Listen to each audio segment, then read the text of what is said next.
السلام عليكم ورحمة الله تعالى وبركاته، مرحبا بكم معايا في فيديو جديد واللي نتمنى أنه يلقاكم في أحسن الأحوال وبصحة جيدة وتكونوا إن شاء الله غاديين مزيان مع البريباراسيون ديالكم.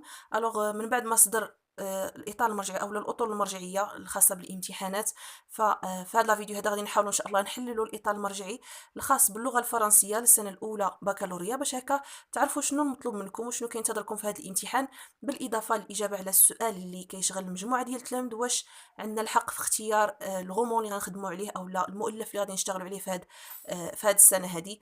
فنتمنى انكم تتبعوا معايا الفيديو حتى الاخر باش تستافدوا اكثر.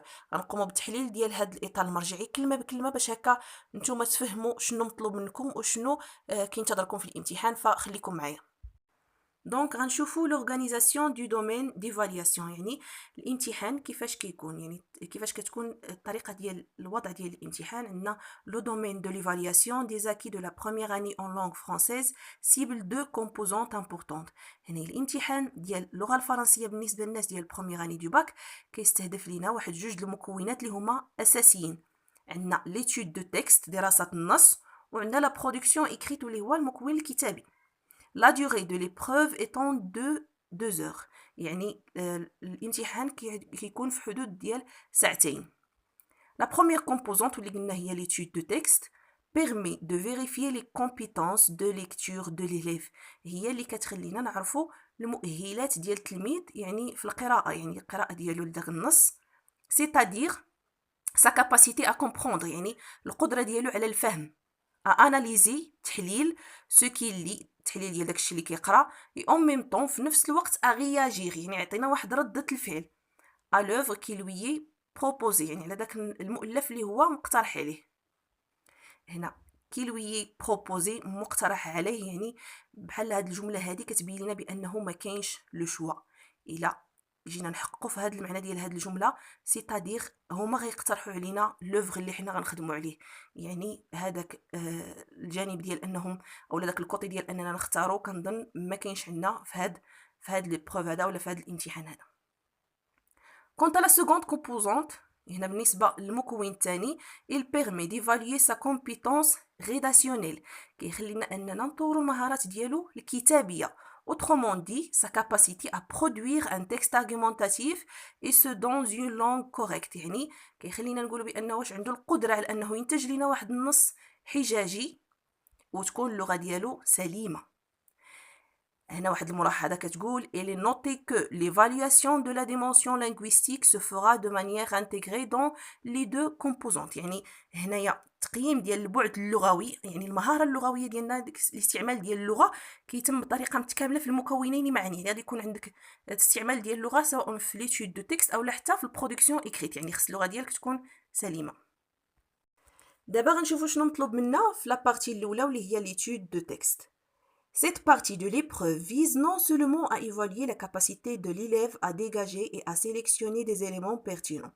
هاد البارتي الاولى اولا هاد الجزء الاول من الامتحان ما تيستهدفناش فقط اننا نعرفوا واش التلميذ عنده دي كاباسيتي، قدرات على انه يستخرج لينا ديغاجي يسيليكسيوني ويحدد لينا شي عناصر معينه يعني حنا كنطلبوهم منه، مي اوسي ا انفيري اي ا رياجير ا ان تكست، ولكن ايضا باش انه يستدل، يعطينا استدلال ويبدي الراي ديالو او رده الفعل ديالو على النص.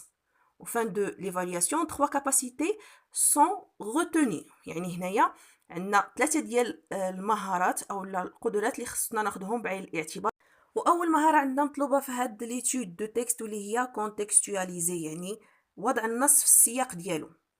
غالبا ما كتكون هي لا كيسيون نيميرو 1 et 2، و cette capacité consiste à identifier des informations à partir du support donné.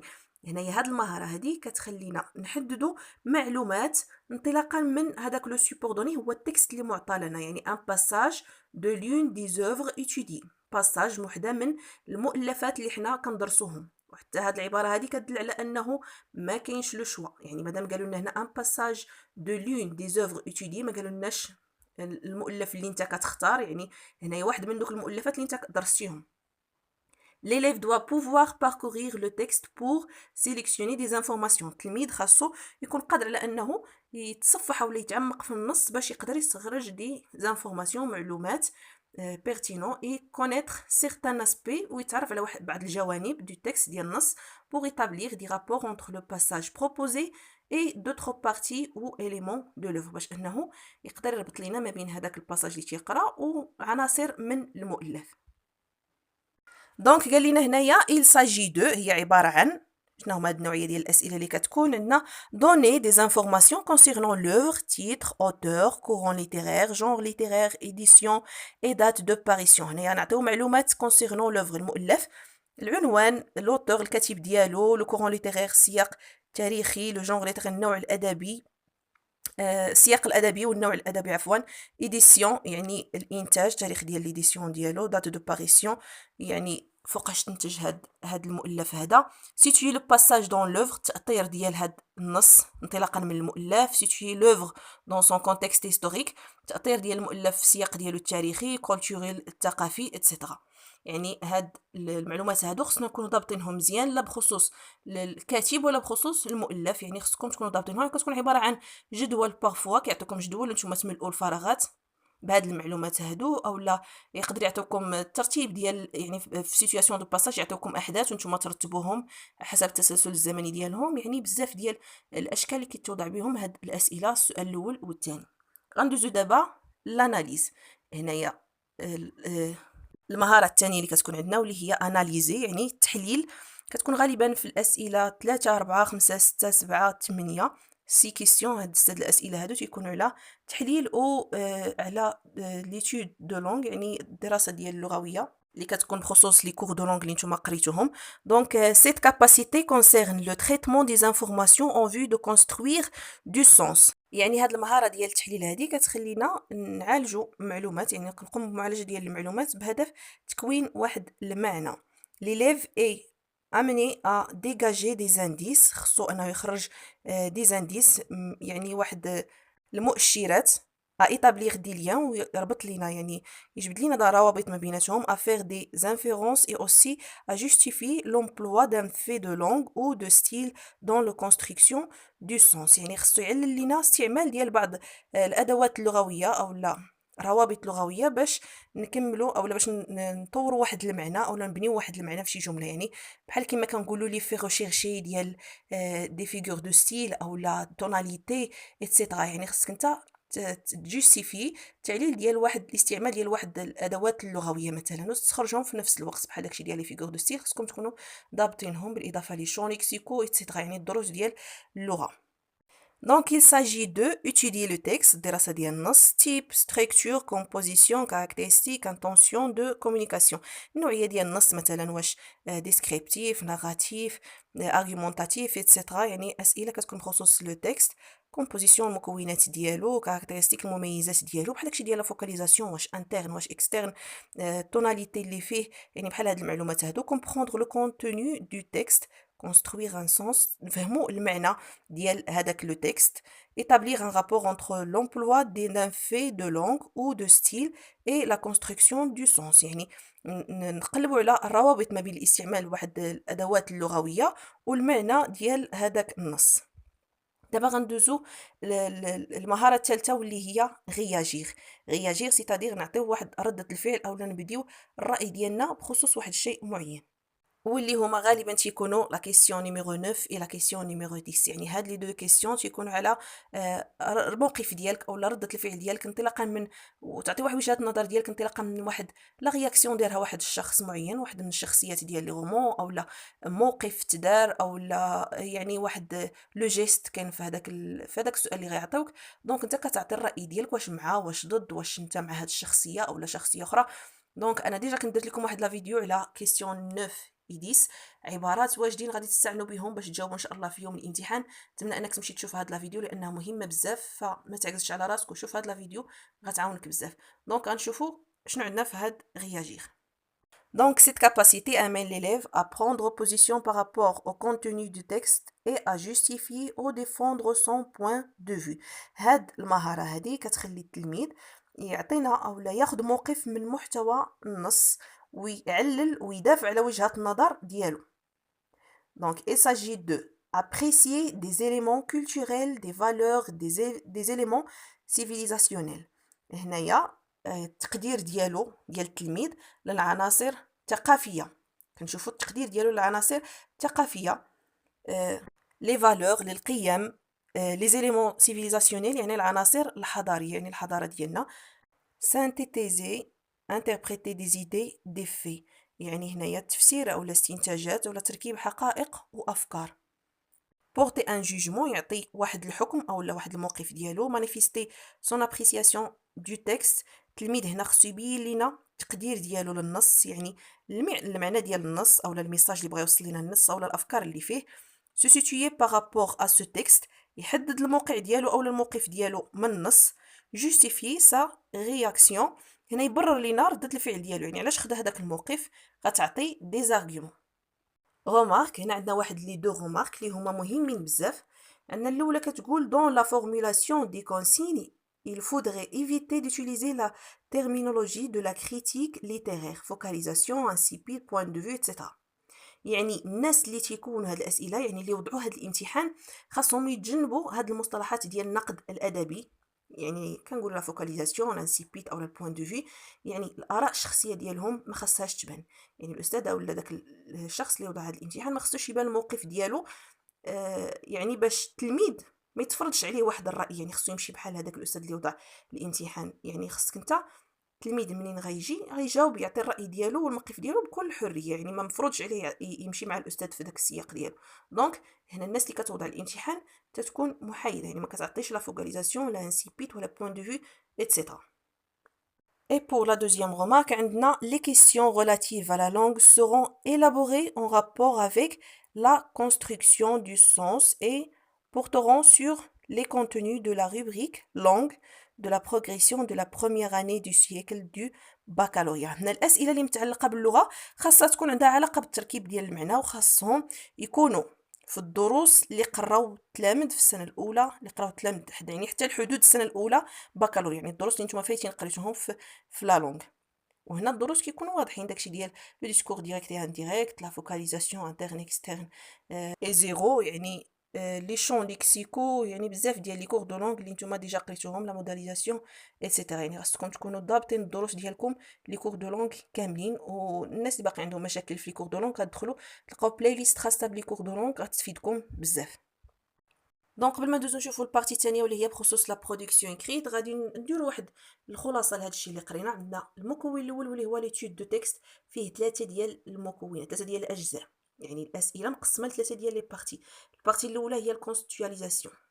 هاد الكونستيتواليزاسيون تتكون في الكيسيون الاول والثاني كما قلت لكم غالبا تتكون طالبين منكم تعمروا معلومات بخصوص الكاتب والمؤلف يعني الى ما ذلك يعني خصكم تكونوا عارفين المعلومات بخصوص الكاتب والمؤلف اللي نتوما درستوهم. وهنا كنصحكم انكم المؤلفات اللي قريتوهم في القسم مع الاساتذه ديالكم ضبطوهم. كيف ما قلنا ما كاين حتى شي مؤشر تيبين لنا بان عندكم الحق في لو شوا يعني قرينا لي دو رومون ضبطوهم مزيان قريتو لي 3 رومون ضبطوهم مزيان لان هذا الشيء غادي يكون على حسب كل جهه وشنو قرات وشنو سالات. دونك الله يرضي عليكم يعني ما كاينش اللعب في هذه المساله هذه ما كاينش شي مؤشر كيبين على انه عندنا الحق باش اننا نختاروا. دونك نقراو الدروس ديالنا كاملين. دونك قلنا الكونستيتواليزاسيون فيها لي دو كيسيون الاولين تيكونوا بخصوص المؤلف وبخصوص الكاتب وبخصوص التاطير ديال النص واللي يقدر تسال عليه مباشره سيتوي لو تكست او لا يعطيك احداث وترتبهم حتى كما قلت لكم على حسب السياق ديالهم التاريخي يعني التسلسل الزمني ديالهم في النص. دونك عندنا الثانيه عاوتاني ثاني شيء واللي هو لاناليز تحليل ديال النص والاسئله ديال اللغه تيكونوا في الاسئله 6 الوسطانيين يعني السؤال 3 4 5 6 7 و8. وعندنا غياجير او لا ردة الفعل ديالك او الموقف ديالك كيكون عندك في كيسيون نيميرو 9 اي 10 هنا كتعطي وجهة النظر ديالك بخصوص يعني ردة الفعل ديالك بخصوص واحد الشخص او لا تصرف او لا سلوك ما الى ذلك. Donc, pour la production écrite, cette composante cible la production d'un texte argumentatif à partir d'un sujet donné. Celui-ci doit être en rapport avec l'un des thèmes traités dans l'œuvre au programme retenu pour l'étude de texte.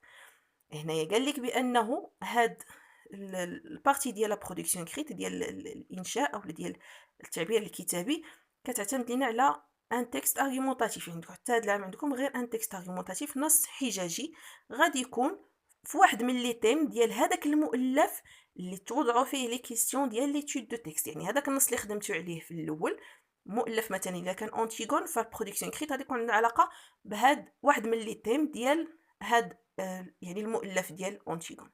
دونك هنايا عندنا ترابط ما بين لو تكست يعني ليتود دو تكست وما بين لا برودكسيون ايكريت، غيكونوا في نفس لي تيم ديال هذاك الغموم واحد اللي غتقراو عليه اللي غتخدموا عليه. دونك l'élève doit démontrer sa capacité à exprimer son point de vue. التلميذ خاصو يكون عنده قدرة على انه يعبر على الرأي ديالو، justifier ou soutenir une idée، يعلل ويبرر لنا واحد الموقف او واحد الفكرة à l'aide d'arguments variés et pertinents، يعني انطلاقا من الحجج اللي هما معينة محددة. يعني خصكم تكونوا عارفين تحطوا لي زارغومون بخصوص هذاك الموضوع اللي غادي يقترحوا عليكم. دونك الناس اللي واقع عندهم مشكل في لي زارغومون، فانا دايره بزاف ديال لي سوجي خدمه عليهم في لاشين، غتلقاوهم غيفيدوكم بزاف في المواضيع اللي غالبا ما كتكرر. دونك غتدخلوا غتستافدوا. بالنسبه لا بواط ميرفي اونتيغون عندنا دي زارغومون بور تو لي سوجي تما غيفيدوكم بزاف، بالاضافه المنهجيات جاهزه. دونك غتدخلوا لاشين ان شاء الله غتلقاو كل ما هو فيه افاده لكم. وفات البتي طابلو هذا اللي عندنا لتحت عندنا تقسيم ديال لي زيبروف، يعني الامتحانات وعلى حسب الشعب اللي نتوما عندكم. ف لي سيري سيانتيفيك وتكنيك وبروفيسيونيل عندهم واحد لي بروف اللي هو موحد، وبالنسبه لي سيري ليتيرير الادبيين اي اوريجينال حتى هما عندهم واحد بروف اللي خاص بهم. Donc, غنشوفوا les caractéristiques de l'épreuve d'évaluation. On a l'épreuve de français portera sur les contenus du modèle que toutes les classes de la région ont étudié. هذه ملاحظة مهمة بزاف. هنا قال لنا بأنه الامتحان ديال اللغة الفرنسية كيعتمد على موديول أو المؤلف اللي تقرا في توت لا ريجيون. يعني مثلا انت في واحد في الجهه ديالتكم، يعني شنو هو المؤلفات اللي نتوما كملتوهم ديجا. يعني مثلا قريتو كلهم الاقسام عندكم، قراو لا بواط ميرفي اونتيغون، وحدين بداو في لو ديرني جور دان كونداني وما سالوهاش، وحدين بادين فيها سالوها. دونك هادوك اللي معطلين هما اللي تيحتموا على دوك الاساتذه اللي غيوضعوا علينا الامتحان انهم يحيدوا او لا يلغيو لو ديرني جور دان كونداني، لانه بزاف ديال الاقسام في هذيك الجهه ما قراوهاش. بينما الا كانت الجهه كامله لا ريجيون توت لا ريجيون، يعني لي كلاس كامله اللي فيها كملوا لي 3 رومون، فغيكون لو شوا كيعتمد على لي 3 رومون. دونك هنا على حسب شنو هو القسم او الكلاس اللي معطله او اللي ما قراتش هذاك المؤلف، فكيتلغى داك المؤلف وكيخدموا غير على المؤلفات اللي هما اون كومان اللي تقراو في الاقسام كاملين ديال هذيك الجهه. دونك غادي نعاودو نديرو واحد التذكير بخصوص هذا الوضع ديال الامتحان، يعني كيفاش الشكل كيفاش تيكون. عندنا ليتود دو تكست، الدراسه ديال النص كي سابوي سور ان تكست ليتيرير، غتعتمد على واحد النص ادبي، كتعتمد على 10 ديال الاسئله. لي دو كيسيون الاولين بور لا كونستيتواليزاسيون، كما قلت لكم جوج اسئله الاولى كتكون على التاطير ديال النص، لا كونستيتواليزاسيون السياق ديالو. عندنا 6 كيسيون، 6 الاسئله الاخرين اللي من بعد بور لاناليز التحليل ولي كور دو لونغ الى ما الى ذلك. عندنا لي دو كيسيون الاخرين اللي هما 9 و 10 بور لا رياكسيون، هنا تعطي ردة الفعل ديالك. سي زيتام سون دو تيب، هادو الاسئله هادو عندهم جوج ديال الانواع. لي زيتام ا ريبونس شوازي، يعني عندنا الحق في اختيار ديال الاجابه، يعني كيعطوك اسئله وانت تدير فغي او فو، تعطي تيعطوك بزاف ديال الاجابات وانت تختار الصحيحه منهم. دونك هنا كيعتمد لنا على لو شوا، يعني ريبونس كتكون شوازي. عندنا لي زيتام ا ريبونس كونسترويت، يعني هنا انت غادي تكتب الاجابه ديالك، انت كتكون هذيك الاجابه ديالك، كتركب لينا الاجابه، يعني ريبونس كورت كتكون قصيره، و الابوري توضيحيه، يعني كتوضح لينا الراي ديالك. مثلا كما قلنا في لا كيسيون 9 اي 10، يعني كتكتب واحد العباره جمله صغيره كتكون فيها لاغيمون ديالك، ماشي تعبير كتابي كبير، وانما واحد 3 د السطور او 2 سطور كتعبر فيهم على الراي ديالك. دونك كتكون ريبونس كورت اي الابوري. Ce type de thème demande de l'élève à l'élève de formuler lui-même une courte réponse. هنا كطلب من ان التلميذ يعطينا يكون لنا واحد الجمله قصيره كتعبر على الراي ديالو. Notez bien هنا هاد الملاحظه هادي. L'évaluation de la langue se fera de manière intégrée à la compréhension du texte. Les questions porteront sur l'effet de la langue et ou de style contenu dans le texte de base. Elles doivent cibler surtout la capacité de l'élève à établir un lien entre le fait de langue et le sens. هنايا خاص هاد الامتحان هذا فكيطور لنا المهارة ديال التلميذ، انطلاقا من انه يربط لنا ما بين الرابط ما بين اللغة التركيب اللغوي ديالو، يعني الكتابه ديالو تكون سليمه، اللغه ديالو تكون سليمه بالتعبير على هذاك لو سونس او هذاك المعنى ديال النص، يعني هذاك يكون ترابط ما بين التحليل ديالك وما بين الكتابه ديالك. Pour la partie B, la partie de production écrite, la situation de production écrite doit être signifiante, يعني تكون معبرة pour l'élève et en rapport avec l'un des thèmes traités dans l'œuvre. يعني واحد من لي تيم اللي هما تمت المعالجة ديالهم في هذاك المؤلف اللي انت خدام عليه. وانا بالنسبه للناس اللي باقي ما عارفينش لي تيم اللي عندهم في لي غومون، غتدخلوا تلقاو دي فيديو على لي تيم ديال المؤلفات اللي عندكم. Un sujet précis sera proposé à l'élève qui doit produire un texte argumentatif en respectant la consigne donnée. هنايا واحد السوجي تقترح عليك واحد الموضوع اللي انت خاصك تعبر على الرأي ديالك في واحد تكست argumentatif نص حجاجي، وتحترم لي لا كونسيني دوني، يعني تحترم الكتابه، يعني كيفاش كتكتب هذاك لو تكست argumentatif. مثلا البلان ديالك اللي اختاريتي، واش اختاريتي تخدم بلان ديالكتيك، خاصك تكتب بصياغه ديال البلان ديالكتيك او لا بلان سامبل ما الى ذلك. عندنا لا remarque الاخرى، le barème de notation doit figurer sur les preuves aussi bien pour l'étude de texte que pour la production écrite. يعني التنقيط في الاختبار تيكون معتمد على l'étude de texte، تنقيط على l'étude de texte على الدراسة ديال النص، وتنقيط على الانتاج الكتابي، يعني بجوج بهم، يعني 10/10.